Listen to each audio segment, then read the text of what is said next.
Hello students, आज हम पढ़ेंगे चैप्टर 3 चार बुद्धि। चैप्टर का नाम क्या है हमारा? चार बुद्धि। तो स्टार्ट करते हैं। एक बार एक गांव में इमरान नामक एक युवक था। उसके गांव में सभी वस्तुएं मिलना असंभव थी। एक गांव में किस नाम का युवक था? इमरान। उसके गांव में सारी वस्तुएं मिलना असंभव थी, मतलब सारी वस्तुएं से नहीं मिलती थी, इसलिए वह सामान लेने के लिए इधर उधर जाया करता था।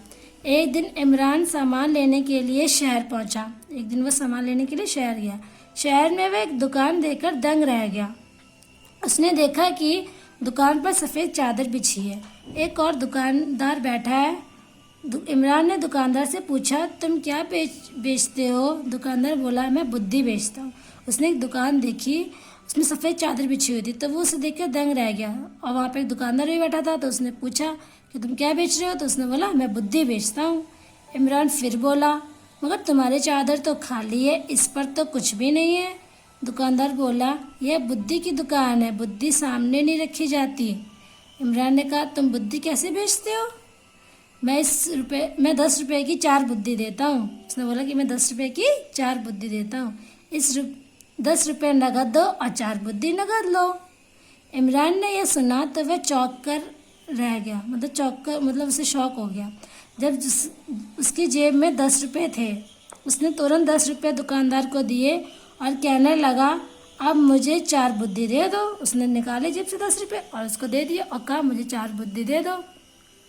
दुकानदार ने नोट जेब में रखा और इमरान से कहा, इधर आओ, मेरे पास बैठो, मैं बुद्धि चुपचाप बताऊंगा, कहीं कोई सुन न ले। इमरान दुकानदार के पास जाकर बैठ गया। उसने बतलाया, देखो, पहली बुद्धि तो यह है कि अकेले सफ़र मत करना। यात्रा में यदि एक साथी हो तो उससे रक्षा होती है। और दूसरी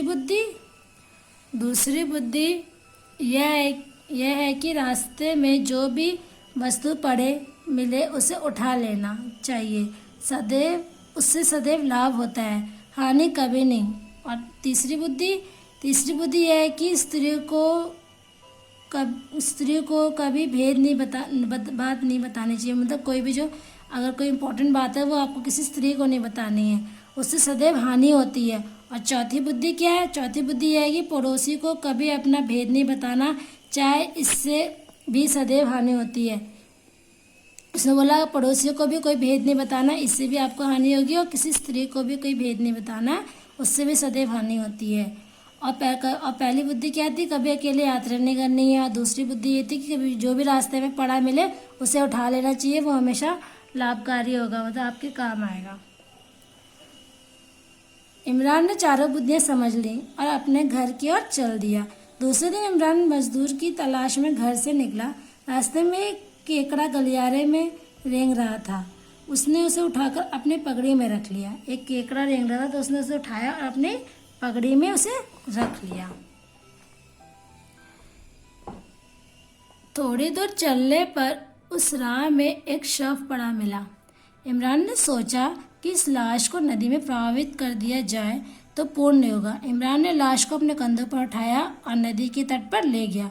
जब वो थोड़ी दूर और चला तो उसको वहाँ पे एक डेड बॉडी मिली, तो उसने उस लाश को पानी में बहा दिया। तो उसने बोला, इससे मुझे पुण्य मिलेगा। और उसने कंधे पे बॉडी उठाई और नदी तट पर ले गया।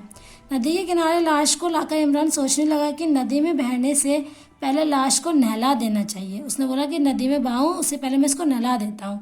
जब इमरान लाश को नहला रहा था, उसने देखा कि लाश के कमर में एक पोटली बंधी है जिसमें सोना चांदी के 300 सिक्के हैं। लाश के कमर में एक पोटली बंधी थी जिसमें सोने चांदी के 300 सिक्के थे। इमरान ने शव को नहलाकर नदी में प्रवाहित कर दिया और 300 सिक्के लेकर अपने घर को लौटने लगा। जब उसे मजदूरी की तलाश नहीं थी, वह मन ही मन योजना बना रहा था कि वह कोई छोटा सा काम धंधा करेगा। तभी उसके साथ आकर यह ठग चलने लगा। ठग समझ गया कि राह के पास धन है। ठग इमरान से मीठी मीठी बातें करने लगा। ठग जो था जिसके साथ चल रहा था वो समझ गया कि इसके पास कुछ ना कुछ है, तो वो उससे मीठी मीठी बातें करने लगा। चलते चलते दोनों थक गए। वे एक पेड़ के नीचे विश्राम करने लगे। उसने कहा था ना कि अकेले यात्रा नहीं करना कभी भी, तो देखिए उसके साथ वो ठग आ गया। तो वो पेड़ के नीचे बैठ के इमरान करने लगे। इमरान ने अपने पगड़ी उतार कर ज़मीन पर रख दी। उसने अपनी पगड़ी उतारी और ज़मीन पर रख दी। उसमें से केकड़ा निकला और ठग के पैर में काट लिया। ठग के पैर से खून बहने लगा और वहाँ से भाग गया। इमरान बहुत प्रसन्न हुआ। उसे दोनों बुद्धियों के पैसे वसूल हो गए थे। मतलब उसने दोहरे बुद्धि जो उसने बताई थी उसके पैसे वसूल हो गए। केकड़े ने से काटा और वो अपने वहीं वो भाग गया। वह घर गया और 300 सिक्के अपनी पत्नी को दिए। पत्नी ने पूछा, ये रुपए कहाँ से लाए?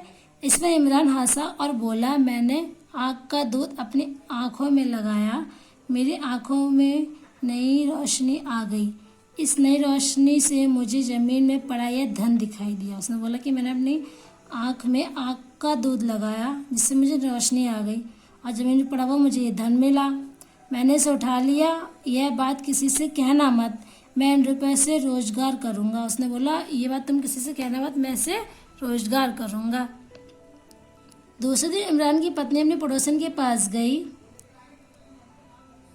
अपने पड़ोसन से कहा, मेरा पति अभी तक मजदूरी करता था मगर कल उसने 300 सोने के सिक्के मिले हैं, अब वह कोई रोज़गार करेगा। उसने अपने पड़ोसन से आगे बोल दिया कि अभी तो मेरा पति मजदूरी करता था लेकिन अब उसे 300 सोने के सिक्के पड़े मिले, तो अब वो कोई रोज़गार करेगा, मजदूरी नहीं करेगा। पड़ोसन ने यह सुना तो चौंक गई। उसने कहा, बहन मुझे भी ऐसी कोई तरकीब बताओ जिससे मेरे पति को भी रुपए मिल जाएं। तरकीब बहुत सीधी सी है मगर किसी को बताना मत। क्या? देखो, अपने पति से कहना कि सवेरा होते ही वह आक के पत्ते तोड़कर उसका दूध अपनी आँखों में भर ले। उसकी आँखों में चमक आ जाएगी। इस नई रोशनी से उसको ज़मीन पर पड़ा हुआ धन दिखाई देगा। उसने बोला कि जैसे उसने बताया था कि मैंने आँख के पत्ते का दूध लगा लिया जिससे मेरी आँखों में चमक आ गई और नई रोशनी आ जाएगी। तो उसने बोला इससे उसे ज़मीन पर पड़ा हुआ धन भी दिखाई देगा। ऐसे उसने बातें अपने पड़ोसन को बता दी। पड़ोसन ने अपने पति से इमरान की पत्नी की सारी बात बता दी और कहा, तुम्हें भी ऐसा करना चाहिए। जो पड़ोसन थी फिर उसने इमरान की पत्नी की सारी बातें उसको बता दी और कहा कि तुम भी ऐसा ही करो, इससे हमारी दरिद्रता दूर हो जाएगी। सवेरा होते ही पड़ोसन का पति आग के पौधे के पास गया। उसने पत्ते तोड़े और दूध अपनी आँखों में भर लिया। पहले तो आँखों में जलन हुई, फिर पानी बहने लगा। देखते ही देखते आँखों के आगे अंधेरा छा गया और वह अंधा हो गया। उसकी आँखों में क्या हो गया? अंधेरा छा गया और वो अंधा हो गया। देखते ही देखते गांव में ये बात फैल गई। लोगों के पूछने पर सारी बात बता दी। जब इमरान से पूछा गया कि उसने अपने घरवाली को ऐसा क्यों कहा। इमरान ने कहा, मैं अपनी पत्नी को की परीक्षा लेना चाहता था। मैंने बाजार से बुद्धि खरीदी थी और ये तीसरी बुद्धि थी, इसके भी 2.5 रुपये वसूल हो गए। उसने बोला कि तीसरी बुद्धि थी, इसके भी मुझे 2.5 रुपये वसूल हो गए। उसने कहा था ना कि कभी भी अपनी पत्नी को कोई भी रहस्य वाली बात मत बताना, कोई भी ज़रूरी बात हो वो मत बताना। तो वो उससे परीक्षा ले रहा था। इमरान की 3 बुद्धि काम आ चुकी थी। अब चौथी बुद्धि आजमाने के लिए शेष रह गई थी। दूसरे दिन में बाजार गया। उसने वहाँ एक तरबूज लिया।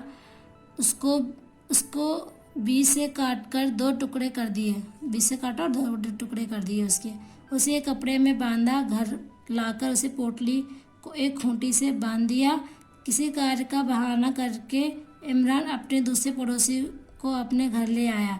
पड़ोसी ने पोटली को देखा, मतलब बहाना खुड़ी पर टांग दिया उसने तरबूज को कपड़े में बांध के। फिर उसने गया अपने पड़ोसी को किसी बहाने से लेके आ गया। फिर पड़ोसी ने वो पोटली को देखा, उसमें लाल पानी टपक रहा था। उसने इमरान से कहा, यह क्या है? किसी को कहना मत, एक दुश्मन का सिर काट लाया हूँ, वहीं पोटली में बंधा टंगा है, उसी से खून टपक रहा है। रात को इसे किसी कुएं में फेंकाऊंगा। उसने बोला कि मैं दुश्मन का सर काट के ले आऊँ और मैंने पोटली में बांध दिया, उसी में से खून टपक रहा है। रात को क्या करूँगा, किसी कुएं में जाके फेंक दूंगा। पड़ोसी थोड़ी देर बैठा और फिर चला गया। उसके जाने के कुछ देर बाद ही इमरान के घर में पुलिस आ गई। जैसे ही वो गया वैसे कुछ देर बाद उसके घर में पुलिस आ गई। दरोगा ने आते ही इमरान को गिरफ्तार कर लिया। इमरान पर आरोप लगाया गया है कि वह किसी का सिर काट लाया है। इसलिए पुलिस उसे थाने में ले जाने लगी। उसने बोला कि इस पर आरोप लगाया कि वह किसी का सिर काट के ले आया, इसलिए वो उसे थाने में ले जाने लगी। तब इमरान ने हंसकर दरोगा से कहा, साहब मुझे थाने ले जाने से पहले ज़रा पोटली खोल कर तो देख लीजिए कि इसमें क्या है। उसने बोला कि जाने से पहले ज़रा पोटली खोल के देख लीजिए इसमें क्या है। दरोगा ने पोटली उतार कर देखा तो उसमें कटा हुआ तरबूज था। दरोगा को आश्चर्य हुआ। उसने कहा कि यह सब क्या मामला है। इमरान ने हंसते हुए कहा, दरोगा साहब मैंने अपने पड़ोसी की परीक्षा ली थी। मैंने बाजार से 4 बुद्धी खरीदी थी, 2.5 रुपये वसूल हो गए। उसने बोला कि मैंने 4 वसूल हो गए। दरोगा ने इमरान को छोड़ दिया। अब इमरान ने चारों बातें गांठ बांध ली थी। अब वह मन ही मन कोई छोटा मोटा धंधा करने की योजना बनाने लगा। उसने अब ये सोच लिया कि अब मैं कोई ना कोई छोटा धंधा करूँगा। मन ही मन उसने योजना बनाई और उसने गांठ बांध ली कि कभी भी ये 4 जो काम है वो कभी नहीं करेगा। 4 बातें उसने गांठ बांध ली। बुद्धि बल संसार में सचमुच है अनमोल, सब पर भारी यह पड़े देख तराजू तोल। देख तराजू तोल बात समझ में आए, जहाँ बिगड़ती बात तुरंत बुद्धि सुलझाए। ओके, तो देखिए मतलब बुद्धि बल संसार में सचमुच है अनमोल, मतलब बुद्धि बहुत ज़्यादा ही अनमोल है। सब पर भारी यह पड़े तेज तराजू तोल, मतलब तौल कर मतलब इसका यूज़ करना चाहिए। मतलब अगर गलत यूज़ मतलब समझ में बुद्धि से ही समझ में आता है, बुद्धि से अकल आती है हमें कि हमें ये काम नहीं करना है। ये हमें सब बुद्धि बताती है, हमारी बुद्धि ऐसी काम करती है, हम वैसा ही करते हैं। तो उसने वो 4 उसको अकल दी थी, बुद्धि दी थी कि ऐसा करोगे तो ऐसा होगा। और जब उसने सब चीज़ें अप्लाई की तो उसके साथ सब कुछ गलत ही हुआ। उसने अपनी पत्नी को जब बात बताई तो उसके पेट में कोई बात नहीं बची, और फिर जैसे पड़ोसी को बताई तो उसके ही पेट में कोई बात नहीं बची। उससे वो जाके पुलिस को बुला के ले आया, उसने पुलिस को शिकायत कर दी। तो बच्चों आप ये चैप्टर फिर से अच्छे से घर पे पढ़िएगा और समझिएगा। फिर से वीडियो को ध्यान से देखिएगा और होमवर्क में आप लोगों को इसके रिक्त स्थान की पूर्ति कीजिए और सही वाक्य पर राइट और रॉन्ग का चिन्ह लगाइए। ये दोनों आपको अपने कॉपी में करने हैं और सही विकल्प भी करने हैं। ओके बच्चों, thank you, have a nice day.